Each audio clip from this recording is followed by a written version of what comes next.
अगर मुझे सिर्फ 2 म्यूचुअल फंड बाय करने होते हैं कि बस मैं 2 म्यूचुअल फंड्स बाय करूँगा एंड उसके अलावा मुझे कुछ नहीं करना, मुझे कुछ नहीं पता मार्केट के बारे में, सिंपल सा मैं बस ये 2 म्यूचुअल फंड मुझे बाय करने हैं एंड इसे मैं लाइफ टाइम तक अपनी SIP चलाते रहता है एंड जब रिटायरमेंट होता तो उससे ही मैं अपने पैसे खाली करता।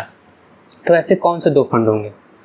मैंने इस पर काफ़ी थोड़ा रिसर्च करी, तब समझ में आया कि ऐसे कौन से अच्छे फंड्स हैं जिसमें इन्वेस्टमेंट करना ठीक रहेगा। तो आज की वीडियो में मैं आपको ऐसे ही 2 फंड्स के नाम बताने वाला हूँ जिसमें आपको कुछ भी ज़्यादा सोचने की जरूरत नहीं है। सिंपल सा इन फंड में आप अपनी SIP शुरू कर सकते हो। मैंने अपने तरफ से बहुत रिसर्च करी है। ये दोनों ही जो फंड हैं वो अपने कैटेगरी में सबसे अच्छे फंड में आते हैं। इंडिया के सबसे अच्छे फंड मैनेजर इन्हें रन करते हैं, तो इसमें आपको ज़्यादा सोचने की कोई ज़रूरत नहीं है। लगातार अपना ट्रैक रिकॉर्ड प्रूव करते आए हैं, लगातार अपने बेंचमार्क को बीट करते आए हैं, सारे पैरामीटर मैंने चेक किए हैं। आपको ज़्यादा कुछ भी सोचने की जरूरत नहीं है। सिंपल सा आज इस वीडियो देखने के बाद सिंपल सा इन फंड में आप SIP शुरू कर सकते हैं। अगर इनमें SIP नहीं करते हैं और अगर आप पहले से इन फंड्स में SIP कर रहे हैं तब तो आप बहुत अच्छा ही कर रहे हैं पहले से ही। तो चलिए वीडियो शुरू करते हैं। वीडियो में आगे बढ़ने से पहले मैं आपसे एक बात शेयर करना चाहता हूँ कि जितने भी लोग मेरी वीडियोस को देखते हैं उसके 90% लोग मेरी वीडियोस तो ज़रूर देखते हैं बट चैनल को सब्सक्राइब नहीं करते हैं। तो अगर आपको मेरी किसी वीडियो से अगर कभी भी थोड़ी सी वैल्यू मिली हो तो प्लीज़ चैनल को सब्सक्राइब करें एंड मैं आपसे प्रॉमिस करता हूं कि मैं आपके लिए ही ऐसे अच्छे कंटेंट बनाता रहूँगा। तो मैं वीडियो स्टार्ट करने से पहले बता देता हूं, मैंने इस वीडियो में मेरी 2 कैटेगरी पे ज़्यादा फोकस किया है। पहली कैटेगरी है फ्लेक्सी कैप फंड एंड दूसरी कैटेगरी है मिड कैप फंड।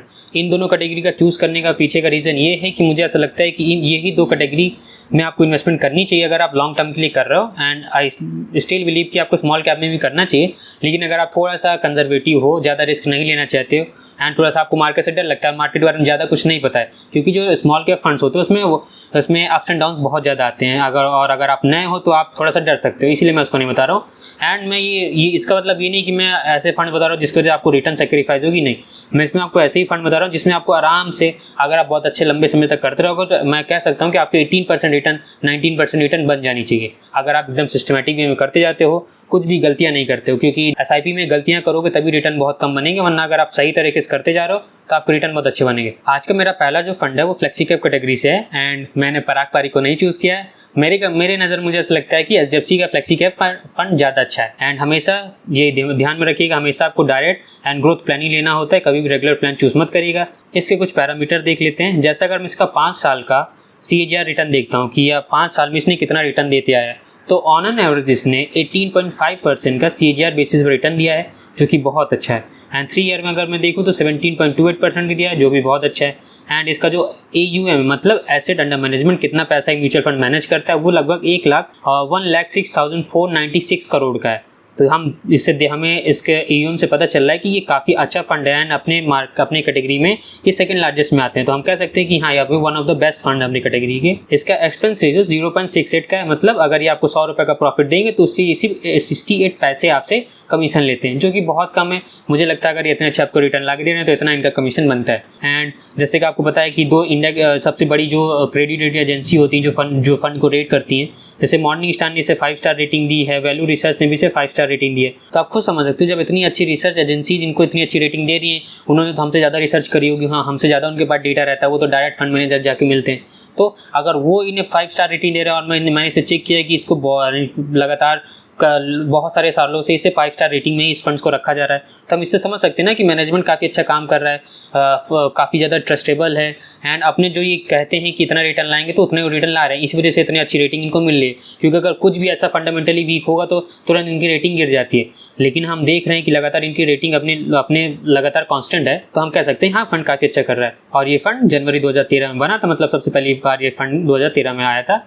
अब बताता हूँ कि मैंने इस फंड को क्यों चूज़ किया। सबसे पहला रीज़न है इसका प्रूवन ट्रैक रिकॉर्ड है। 13 साल से ज़्यादा हो चुका है ये मार्केट में काम कर रहे हैं, इन्होंने बहुत सारी मार्केट देखी है, बहुत ज़्यादा क्रैश देख चुके हैं, कोविड सारा कुछ ये देख चुके हैं। तो हम कह सकते हैं कि उसके बावजूद अगर ये इतना अच्छा रिटर्न ला के दे रहे हैं तो हम कह सकते हैं कि यहाँ इसके फंड मैनेजर हैं वो काफ़ी एक्सपीरियंस है, उन्होंने पता है कि मार्केट में रिटर्न कैसे लाते हैं। एंड दूसरा रीज़न मेरा ये one of the largest flexi cap fund है अपने AUM के साइज के अकॉर्डिंग।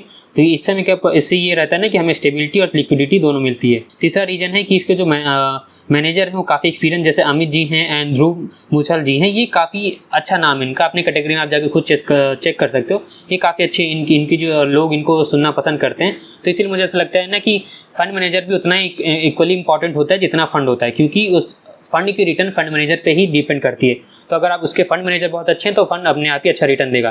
तो मैंने इनका ट्रैक रिकॉर्ड चेक किया, इनके ट्रैक रिकॉर्ड बहुत अच्छे हैं एंड कंसिस्टेंट इन्हें 5 स्टार रेटिंग मिल रही है। बहुत मेजर एजेंसी जैसे हमने बताया कि जो मॉर्निंग स्टार है एंड वैल्यू रिसर्च, इन दोनों ने ही इसे 5 स्टार रेटिंग दे रहे हैं, तो ये और अच्छी बात होती है। और लास्ट रीजन मेरा ये था कि flexi cap mandate allow the dynamic allocation of resources across large mid and small cap fund.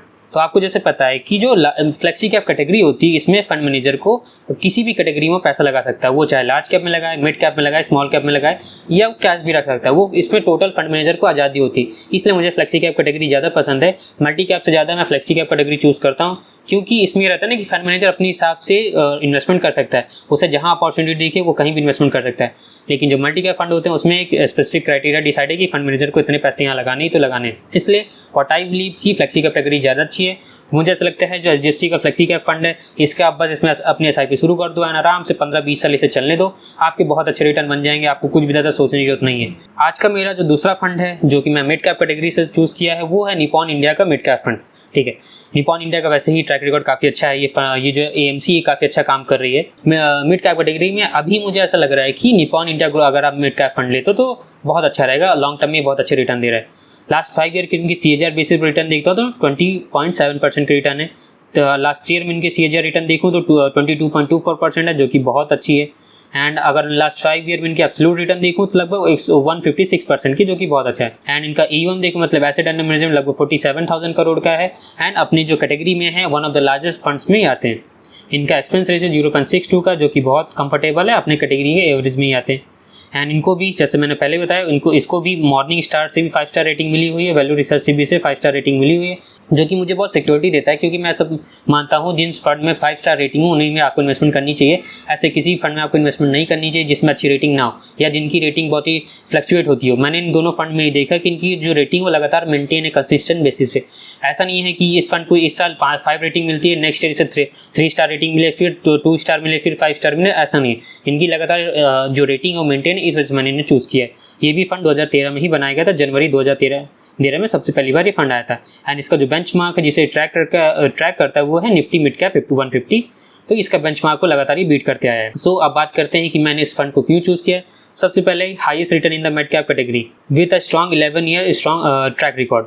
पहला रीज़न तो मेरा ये था कि इसके जो सबसे ज़्यादा अपनी कैटेगरी में सबसे ज़्यादा रिटर्न दे रहा है। दूसरा, इसका 11 साल से ज़्यादा का इसके पास स्ट्रॉन्ग ट्रैक रिकॉर्ड है। इसने बहुत सारी मार्केट साइकिल देख चुके हैं, तो फंड मैनेजर जानते हैं कि पैसा कैसे बनता है।